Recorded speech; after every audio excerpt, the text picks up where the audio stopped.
Hello everyone, আমি প্রিয়া। কেমন আছো তোমরা সবাই? আশা করছি তোমরা সবাই অনেক ভালো আছো। তোমাদের ভালোবাসা এবং আশীর্বাদে আমিও বেশ ভালো আছি।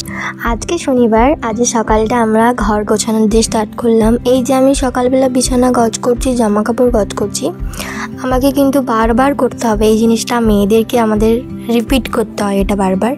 এখানে দেখতে পাচ্ছ আমার ছেলে আমাকে হেল্প করছে অনেক কাজের। কিন্তু বাসন ধুতে গেলে বাসন ধুতে যাবে, যে কোনো কাজ করতে বললে করে দেবে, কিন্তু সারাদিন ওর অন্যায়ের শেষ নেই।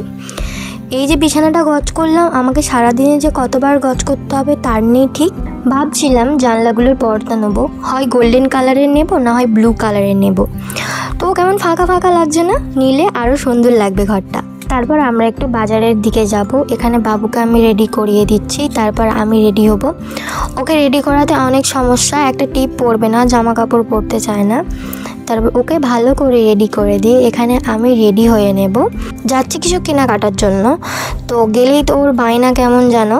তো এখানে আমি ওকে বলছিলাম একটু স্মাইল কর ক্যামেরার দিকে, দেখবি দেখতে তোকে ভালো লাগবে, কিউট লাগবে। তো তারপর আমরা বাজার থেকে চলে এসেছি, নিয়ে এসেছি ওর জন্য একটা স্প্রাইট আর একটা ডার্ক ফ্যান্টাসি, আর নিয়ে এসেছিলাম প্লাস্টার প্যারিস। যেই স্কুলে কাজ করতাম মনে আছে? তোমরা করেছো নাকি জানিনি, কিন্তু আমরা এটা দিয়ে অনেক কাজ করেছি। তো এসে জামা কাপড়গুলো একটু হাওয়াতে দিয়ে দিলাম। তারপর দিনে যে আমাকে কতবার দোকান যেতে হয় শুধু আমিই জানি। এখানে আমার বাবুকে নিয়ে দোকান গেছিলাম, আজকে বাড়িতে পুজো আছে। এখানে ডাল হচ্ছে আর কুমড়ো আলুর তরকারি, আর এখানে ময়দা মাখানো হচ্ছে। আজকে সারাদিন শুকনো খাবার, কিন্তু রাতেও ভাত হবে না। তো এখানে দেখতেই পাচ্ছ আমাদের লুচি ভাজা হচ্ছে। তারপর সকালের টিফিনের বাসনগুলো নিয়ে আমি চলে গেলাম কলপাড়ে। আজকে কিন্তু বেশ ভালোই রোদ্দুর করেছিল, মা মনসার কৃপায় ভালোই পুজোটা হয়ে গেলেই হলো। কিন্তু কি বলতো, যতক্ষণ পুজো হয়েছিল ততক্ষণ কিন্তু ভালোই রোদ করেছিল, কিন্তু পুজো শেষ হয়ে যাওয়ার পর সে যে কি জল দেখার মতো, প্রায় 2 ঘন্টা ধরে আমাদের এখানে জল হয়েছে। তোমাদেরকে বললাম না আমাকে দিনে কতবার দোকান যেতে হয়, দেখে নাও। এখানে আমাদের রান্না কমপ্লিট। এখানে আছে লুচি, এখানে আছে কুমড়ো আলুর তরকারি, আর আছে ছোলার ডাল। দুপুরবেলা আমি আর আমার বাবু খেতে বসে পড়লাম। খাওয়া দাওয়া কমপ্লিট করে একটা লম্বা ঘুম দিয়ে এখানে বিকেলবেলা উঠে দেখছি আমাদের তালের বড়া আর ভাজা পিঠে হয়েছে।